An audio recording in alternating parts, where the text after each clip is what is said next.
Sa pagbisita ni German Foreign Affairs Minister Annalena Baerbock sa Pilipinas, The topics they discussed are the South China Sea issue and the president's upcoming visit to Germany. She said that Germany was prepared to help de-escalate growing tensions and set up mechanisms for peaceful resolutions of disputes.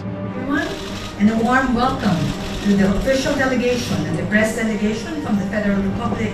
We will first hear from the Honorable Secretary Manalo, after which Foreign Minister Baerbock. Umiigting ang tensyon sa West Philippine Sea at sumasabi sa atin at dumarami na ang mga bansa na nakikipag-ugnayan sa Pilipinas kontra sa China.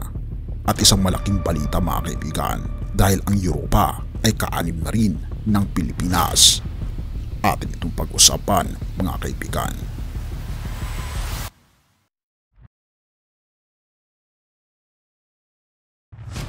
Ang panggigipit ng China laban sa Pilipinas ay isang issue sa Europa.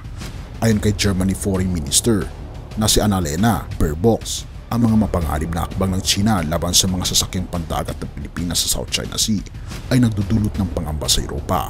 Sinabi niya na ang mga ganitong aksyon ay lumalabag sa mga batas ng pandaigdig at naghihigpit sa kalayaan ng paglalakbay.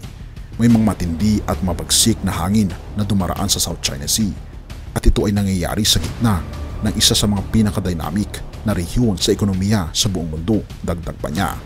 Ito ay ayon din sa ulat ng GMA. Ang mga insidente sa nagdaang buwan kung saan ginamit ng Chinese Coast Guard ang mga laser at water cannon laban sa mga sasakyang pandagat ng Pilipinas at mga insidente ng banggaan ay nagbibigay ng alarma sa amin sa Europa kahit na libu-libong kilometro ang layo namin. Ayon sa pangunahing diplomatiko ng Germany, ang mga ganting hamon na ito ay lumalabag sa mga karapatan at oportunidad para sa ekonomikong pag-unlad ng inyong sariling bansa at iba pang mga bayagpain ng Estado. Sabi pa ni Baerbock na itinagdag na ang aksyon ng China ay nagdududa sa kalayaan ng paglalakbay na nakasaad sa batas ng pandaigdig. Si Baerbock ay kasalukuyang nasa bansa para sa isang opisyal na pagbisita kung saan siya ay nakipagtagpo kay Foreign Affairs Secretary Enrique Manalo at si Pangulong Ferdinand Marcos Jr. sa Malacanang. Ang pagbisita ay nagtatakda ng unang pagbisita ng isang ministrong panlabas ng Alemanya sa Pilipinas sa loob ng mahigit na isang dekada.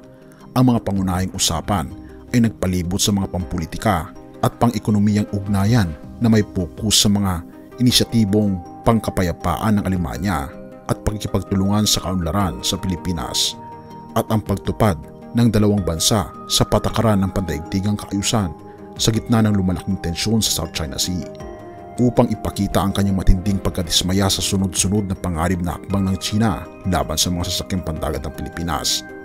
Opisyal na ipinasa ng gobyerno ng Pilipinas ang isang mas matindi at diplomasyang nota sa Chinese Foreign Ministry sa Beijing noong Disyembre ng nakaraang taon.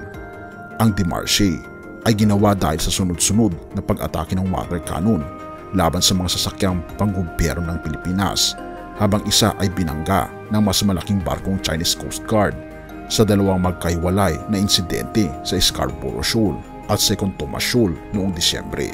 Tinatawag ng Maynila ang Scarborough Shoal, Bajo de Masinloc at Second Thomas Shoal ay Yungin.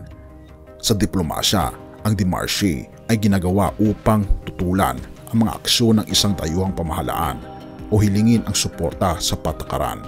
Sa paggamit ng mas mabagsik na wika, ipinakita ng demarche ng Pilipinas ang seryosohang alalahanin ng bansa ang kahalagahan ng sunod-sunod na agresibong aksyon ng China sa South China Sea at ang pag-escalate ng tensyon sa pagitan ng dalawang Asyanong kapitbahay na matagal nang nag-aaway sa teritoryo sa strategic na mayamang may katuturan.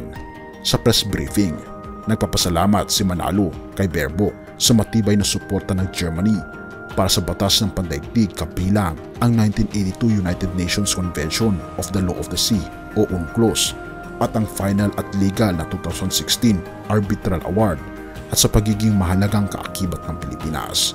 Binigyang diin ni Baerbock ang pangangailangan na palakasin ang kooperasyon nito sa mga kaibigan at kasosyo tulad ng Pilipinas, kabilang ang Coast Guard upang tiyakin ang batas ng pandaigdig ay nasusunod. Kaibigan, mahalaga na tayo ay maging mapagmatsyag sa mga nangyayari sa ating paligid. Hindi natin alam kung ano nga ba ang nahihinog na pangyayari na pwedeng mangyari sa hinaharap.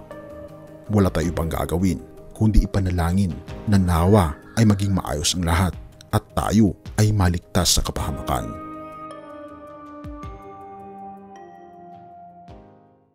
Pangalawang Kronika 7 verse 14. At kung ang mga mamamayan ko na aking tinawag ay magpakumbaba, manalangin, dumulog sa akin at tumalikod sa ginagawa nilang kasamaan, diringgin ko sila mula sa langit at patatawarin ang kanilang kasalanan at pagpapalain ang kanilang lupain. Kaibigan, tayo ay lumapit ngayon sa ating Panginoong Diyos, talikuran ang ating mga kasamaan at kasalanan, at hilingin ang kapatawaran sa ating Panginoong Diyos, magpakumbaba, at lahat ng ating mga ninanais at tinadalangin ay tutuparin niya.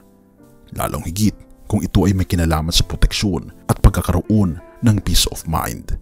Purihin ang ating Panginoong Diyos at salamat kaibigan sa iyong panonood. Tayo manalangin. Ama naming banal, makapangyarihan naming Diyos, tunay nga po Panginoon na kayo po ang Diyos na nakakaalam kung ano pong nangyayari at nakakaalam kung ano pong mangyayari sa hinaharap. Tulungan kami Panginoon na magkaroon ng pananampalataya sa inyo. Aming pong hinihiling na patawarin po kami sa lahat ng aming pagkukulang at pagkakasala. Pakalinisin Panginoon ang aming puso upang kami po'y maging karapat-dapat sa inyong banal na harapan. Hinihiling po namin Panginoon na iligtas niyo ang inyong bayan, iligtas niyo ang inyong mga anak, at tulungan kami Panginoon na maging malakas at matatag sa mga pagsubok ng buhay at magkaroon kami ng kapayapaan sa aming puso dahil naniniwala kami na kayo po ang may kontrol ng lahat. Salamat Panginoon sa pagdinig ng aming panalangin at salamat sa assurance na hindi niyo kami papabayaan hanggang sa katapusan ng mundo. Patawarin po kami sa lahat ng aming pagkukulang at pagkakasala pagkat ito ay aming samot hiling sa matamis na pangalan ng aming Panginoon Hesus. Amen.